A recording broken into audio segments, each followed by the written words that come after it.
Championship going to be teeing off next week, and a whole lot of golf lovers are hitting the links these days, hoping they can swing like the pros. Joining us this morning from Hartford Healthcare's Motion Lab to tell us more about ways to improve your swing is Sarah Baribeau, golf program lead with Hartford Healthcare's Rehabilitation Network. Sarah, great to see you, and I can really use your help like a lot of golfers out here these days. First off, what can people expect from the Hartford Healthcare Sports Zone at the tournament next week? Yeah, so expect a little unique twist on the typical golf swing assessment that's out there. We, as healthcare providers, actually take a more look at what the body's doing in the swing versus what the club is doing. So, not really looking at technique, but really owning in on what the heck is our body doing with that club. Now, are most of the problems that you see, I'm guessing back problems and probably shoulder issues with people swinging incorrectly? Is that fair? Yeah, the back pain is the most prominent injury that we see out there, and that I see coming into the clinic for sure.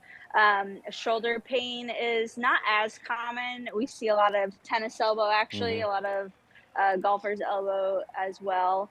The biggest area that I work on is actually hips. While it's not hip pain, the hip is the most underutilized area that golfers tend to work on to maximize their mechanics in the swing, which helps both the back and the rest of the mechanics of the swing.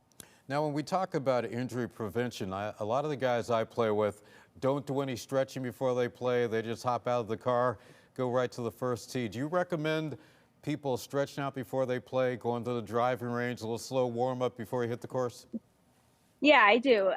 Probably less of static stretching, like, taking your leg and pulling it up, but more moving. So getting things moving, like uh, in the winter, we tend to turn on our car and let it warm up and get the oil going through the engine. Same thing with our bodies. We want to start moving, get those joints going through the motions that we're going to be asking it to do through the rest of the round versus just taking the Yeah. club and start swinging. So, same idea before we start taking some shots out on the driving range.